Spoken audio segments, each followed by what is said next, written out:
and welcome to the European Parliament in Strasbourg for Talking Europe. It's become one of the most divisive issues in the European Parliament. The proposed reform of EU copyright law has led to vitriolic debates between different stakeholders. Publishers and France are up in arms, and they warn that changes in the current system would deal a fatal blow to the industry.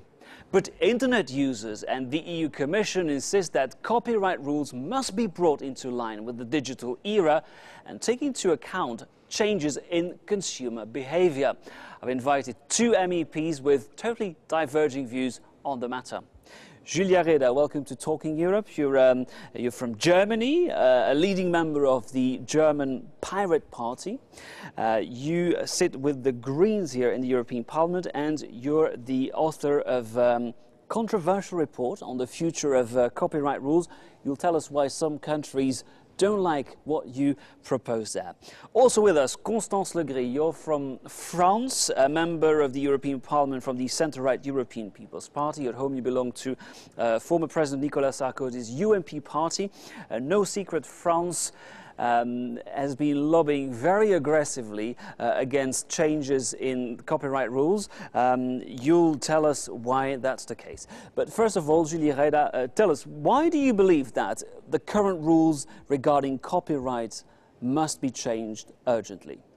The main problem that we have is that while the internet is where a lot of cultural exchanges take place nowadays, doesn't have common rules for copyright on a European level. So, for example, if I'm a filmmaker and I make a movie making use of an exception for parody, which is allowed in a lot of European countries, if I want to offer this work on the entire European market, I have to get a license for this work in countries that don't have an exception for parody. So it's extremely difficult to actually offer legal services that make the same works available in the entire EU, and that's why you quite often see this video is not available in your country.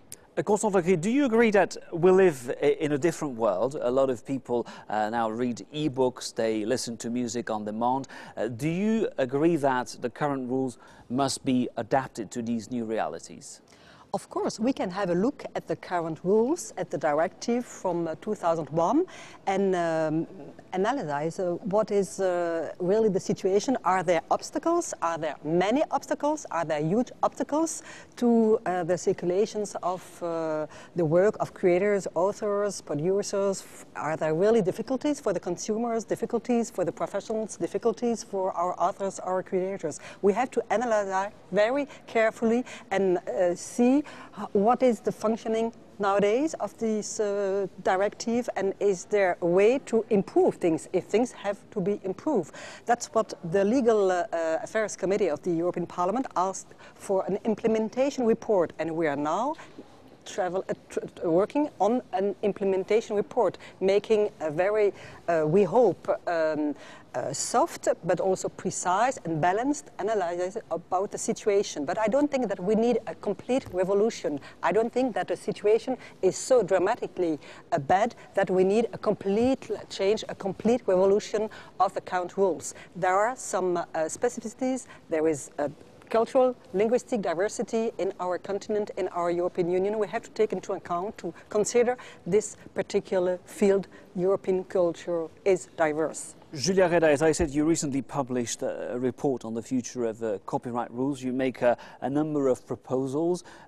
It's very controversial in the Parliament. Why do you believe it is so controversial?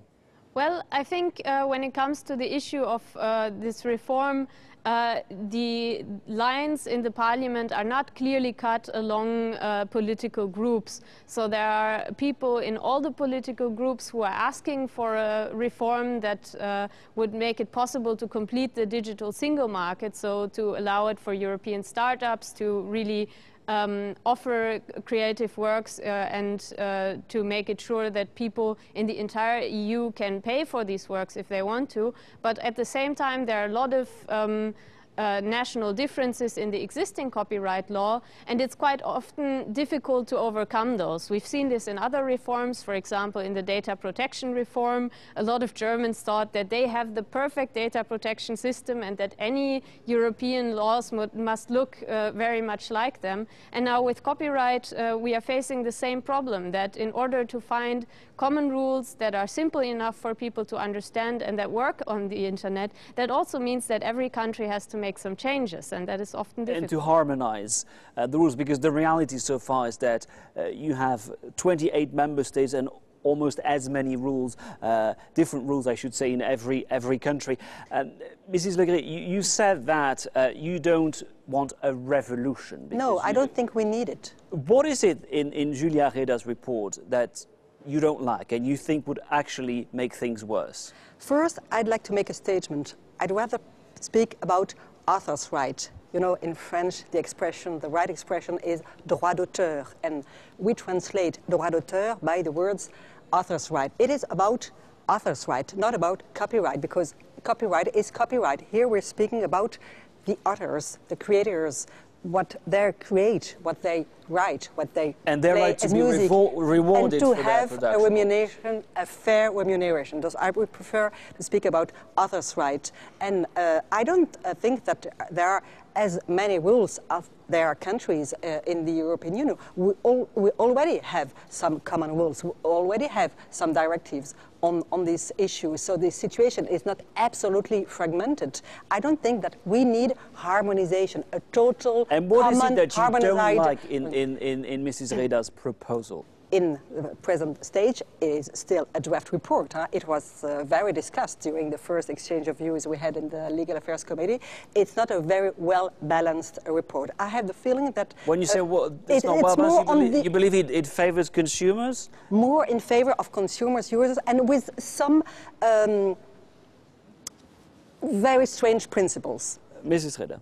So last year, the European Commission did a public consultation where it asked all the stakeholders to tell them what difficulties they see with the current copyright regime, and there were a lot of answers, almost 10,000 answers, and half of them coming from end users and consumers, that said that the current copyright is too fragmented, that the exceptions and limitations that are in this directive cannot be used across borders because they are implemented in different way in every member state, and there is no common agreement, for example, that exceptions means that, for instance, schools, universities have the right to use content without getting a license from the author. This is a way, of course, to spread knowledge. That's what you're telling us. Yes, either they don't have to get a license or they pay a blanket fee for this. So, for example, a library, when they lend out a book offline, they pay a fee to the collecting society, but a publisher cannot go to the library and say, you are not allowed to lend out this book. When it comes to e-books, there is no exception, so publishers can do just that. They can simply forbid the lending of an e-book, whereas having an exception wouldn't mean that the libraries wouldn't be paying the collecting societies anymore. It would simply mean that they have a right to buy an e-book, to archive it, and then to lend it out to the public in a reasonable form. So I think the results of this consultation, where already 10,000 people have replied and a lot of these issues have been addressed, what you can see is that, for example, a lot of the authors actually want more common European rules, but so do the consumers. So if I make a suggestion like having a common European copyright or having common exceptions, you cannot say that this is favoring the consumer, because authors are quite often asking for Now, let's hear from the authors now. The Paris Book Fair is held at the Porte de Versailles from the 20th to the 23rd of March. 2,000 authors and 1,200 publishers participate in the event. Little surprise that the issue of copyright or authors' rights has taken central stage this year. Let's watch our report. Copyright, a human right. It's one of the main themes of the 35th edition of the Paris Book Fair. 70,000 books are printed each year in France. Digital and paperback editions are covered under a common law, guaranteeing the same price for the same book at any vendor, a system under constant threat.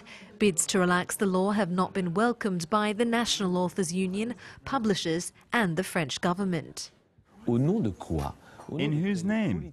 Under which policy? What direction are we moving in if an author writes for nothing? Well, no. When an author writes, it's work. Even if it's a passion or a hobby, when there's knowledge, the transmission of an author's intellectual property is passed through a commercial circuit, be it in bookstores or digitally, they should be paid. A report was first introduced to the European Parliament by Pirate Party member Julia Reda. Her goal is to harmonise and modernise copyright laws of EU member states, an approach backed by librarians, internet giants and La Quadrature du Net, a digital rights advocacy group.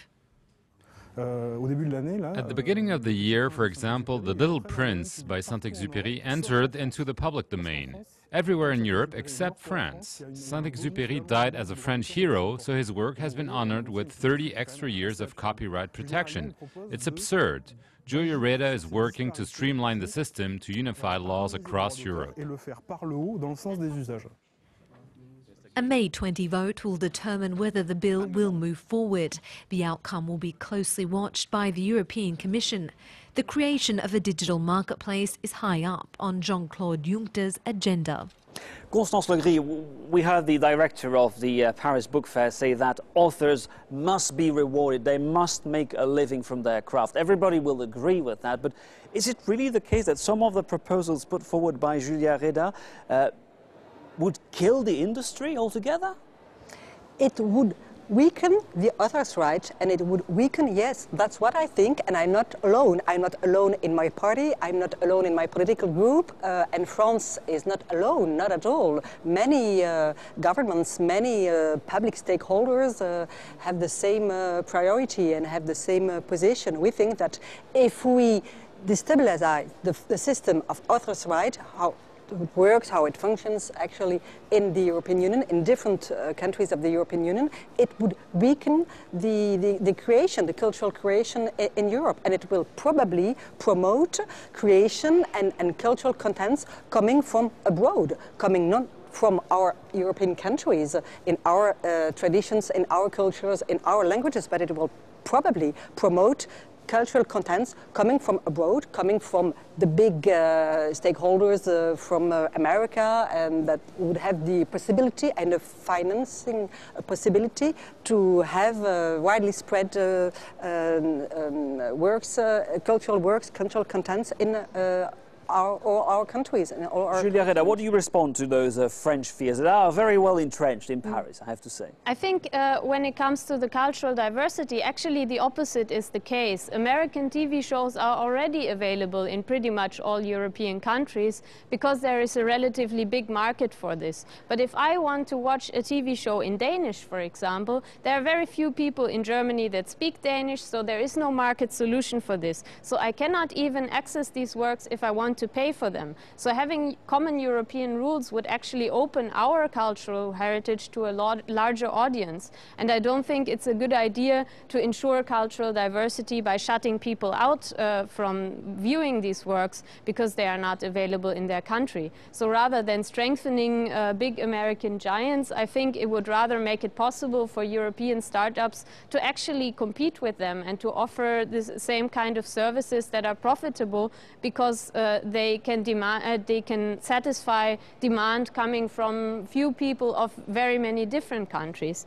And I have actually put forward some provisions that would make it easier for authors to make money, because I absolutely understand that the concerns that have been brought forward specifically by book authors, which is that when a book is sold, they don't get a very big share of the money. Usually it's less than 8% of the sales price that actually goes to the author. So what I'm proposing is to outlaw some harmful contractual terms, like total buyout contracts, and to make sure that if a compensation is collected, for example through copyright levies, that they are actually paid directly to the author and not to the right holder. Now, Constance Legris, another idea that has been floated is to bring down copyright terms for public domain from 70 to 50 years. Now, once again, once a work is in the public domain, it means that there are no more copyrights, if I understand it rightly. Constance Legris, is that something you would support? No, it is the minimum. 50 years is the minimum in the Convention de Berne text, but I don't think that it is absolutely necessary that Europe will be the only part of the world where we will reduce the time, where we will reduce the protection of authors and creators. No, I'm not in favor of that, not at all. Why is that something you suggest then? Well, we wouldn't have to reduce the term if we hadn't lengthened them in the first place. The last time the European Union lengthened the copyright terms, the European Commission asked for studies whether this is a good idea, and the academic studies clearly said don't lengthen the term of copyright, it doesn't help authors and rights holders, it only creates burden for the public, because the vast majority of works 50 years after the death of the author are no longer commercially available. You cannot buy them in a bookstore, you cannot buy them on the internet, there is simply no possibility to buy them. So lengthening shortening the copyright terms from 70 to 50 years would mean that public archives, libraries, but also commercial publishers can once again make these works available because the rights holders are simply no longer there and are not exploiting these works. There are technical solutions. There are legal and technical solutions for this kind of problem. Also for the problem that you just mentioned, you can't, when you're in Germany, for instance, look at your favorite Danish TV show, etc. So there are technical solutions, and the professors are working on these technical solutions. We don't need a total revolution of a system which assures a fair remuneration to creators, to producers, to authors, and really, I think it is a real issue for the cultural diversity in Europe and for the functioning of the whole cultural world. We'll have to leave it there, I'm afraid, as we're running out of time. Constance Legris, Julia Reda, thank you very much for taking part in this edition of Talking Europe. Now, please stay with me. I'll return just after the news break in about 10 minutes for the second part of our show.